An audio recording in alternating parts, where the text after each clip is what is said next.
Hi, welcome to my channel and thank you for visiting. It's been over a year since my last video. I decided to take on a new topic. I teach IELTS in class and I use these slides to prepare my students for the IELTS exams.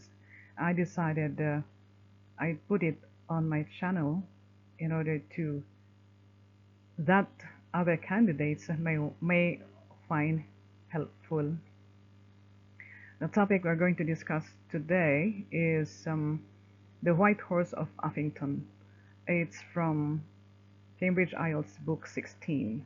But before we proceed, you need a copy of the whole passage.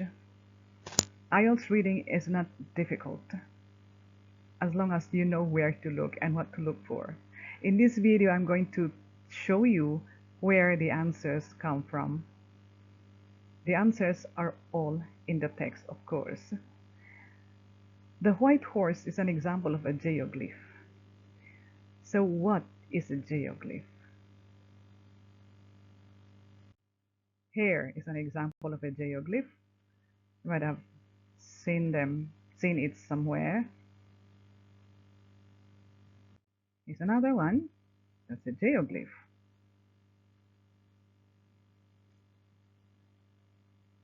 And here's another example of a geoglyph. So these are large designs produced on the ground.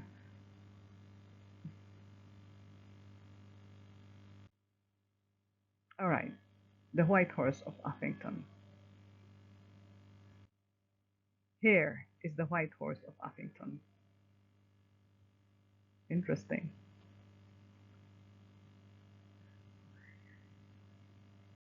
Okay, now start. Are you ready? Questions 1 to 8. In questions 1 to 8, you write true if the statement is true, false if the statement doesn't agree with that in the passage, and not given if there is no information in the passage. Number 1. Most geoglyphs in England are located in a particular area of the country. The answer is true. Why? Look at this word, most. Most is synonymous with vast majority. On the chalk downlands of the country's southern counties, which means particular, only particular area. So they don't use the same words. Like in the Cambridge exams, they never use the same words.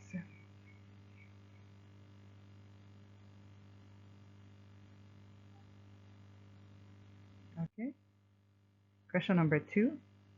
There are more geoglyphs in the shapes of a horse than any other creatures. Well, the answer is not given. Look at line 3, paragraph 1. It says, the figures include giants, horses, crosses, and regimental badges. Well, this statement doesn't say that the shapes of horses are more than other creatures. That's why the answer is not given.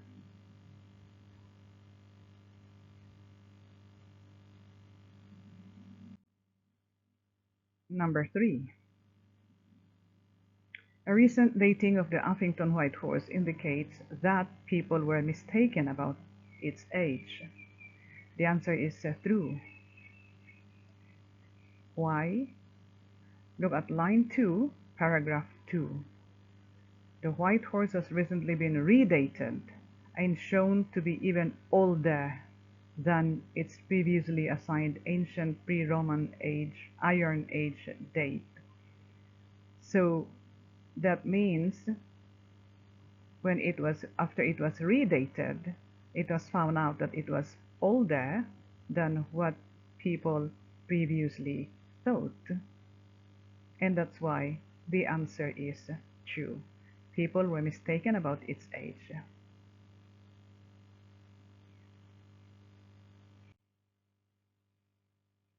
Number 4. Historians have come to an agreement about the origins of the Longman of Wilmington. The answer is false. Why is that? You go to line 4, paragraph 2. While many historians are convinced the figure is prehistoric, others believe that it was the work of an artistic monk from a nearby priory. So there is no agreement. They are not in agreement. Many historians think that the figure is prehistoric, but other historians believe that it was the monk. It was the work of a monk from a nearby priory, and that's why they are not in agreement. So the answer is false.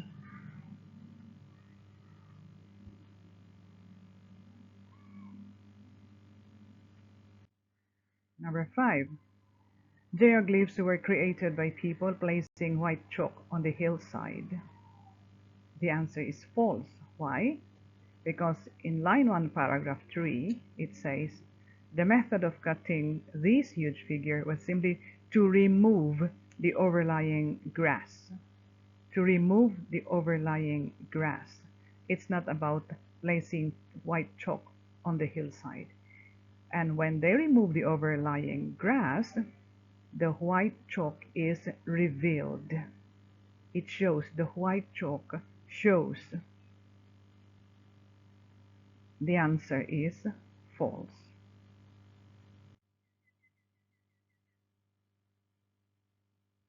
Number 6. Many geoglyphs in England are no longer visible. Yes, the answer is true. Where do you find the answer? Line 4, paragraph 3. One reason that the vast majority of hill figures have disappeared is that when the traditions associated with the figures faded, people no longer bothered to clear away the grass. No longer visible has the same meaning as disappeared. You can't see it anymore. The answer is true. 7. The shape of some geoglyphs has been altered over time. Yes, the answer is true. Where do you find that? Line 6, paragraph 3. Furthermore, over hundreds of years, the outlines would sometimes change due to people not always cutting in exactly the same place, thus creating a different shape to the original geoglyphs. Altered is another word for change. Over time is another word for over hundreds of years. And so the answer is true. Synonyms. They use synonyms here.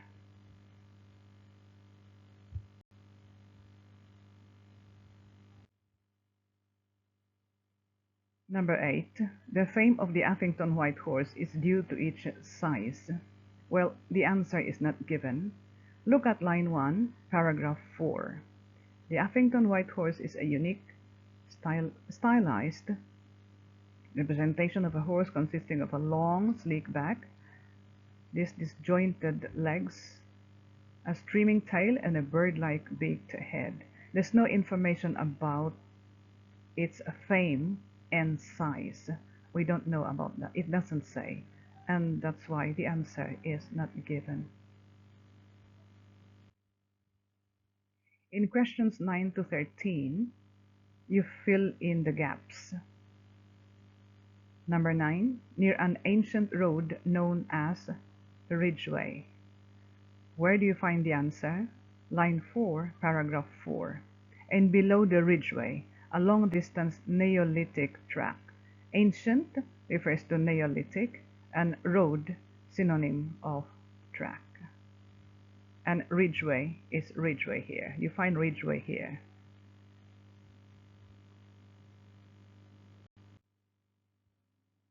Number 10. First reference to White Horse Hill appears in number 10. The answer is documents from the 1070s. Where do you find this answer? Line 1, paragraph 6.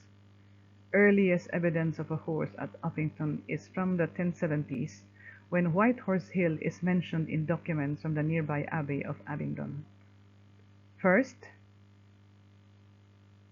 earliest, reference, evidence, appears in, mentioned in, and then you find the word documents here.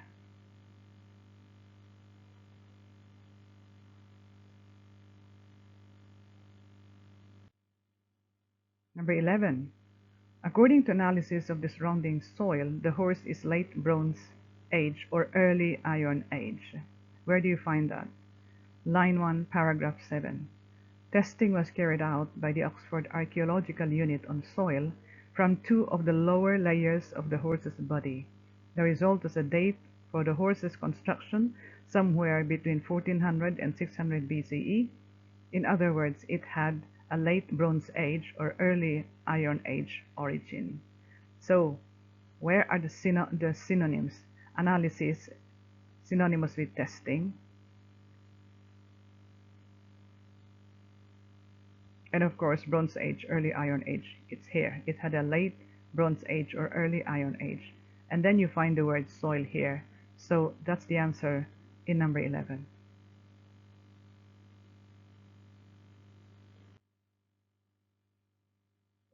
Number 12 was a representation of goddess Epona, associated with protection of horses and fertility. Where do you find the answer? Line 4, paragraph 8. Some researchers see the horse as representing the Celtic horse goddess Epona, who was worshipped as a protector of horses and for her association with fertility. Okay, so representation, noun, representing, verb. Of course, goddess Epona here. Protection of horses, protector of horses. So you see, these are the same words but different word class. Protection is also a noun. Protection of horses, protector of horses refers to a person, in this case, the goddess of Epona, and for her association with fertility. So you find fertility, the word fertility here. That's the answer of number 12. Number 13 was a representation of a Welsh goddess called Rhiannon. Where do you find the answer? Line 9, paragraph 8. It is possible that the carving represents a goddess in native mythology, such as Rhiannon, described in later Welsh. So Welsh, you find Welsh here, representation, represent, goddess, goddess, and you find the word Rhiannon here. You find the name Rhiannon here. That's Rhiannon.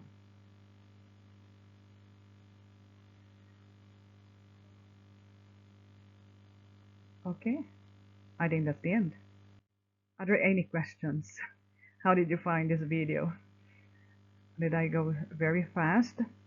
I hope you found this video useful, and if so, please share it to others who you know might be in need. And if you have suggestions, please put them on the comments below, and I'll get back to them in the next videos.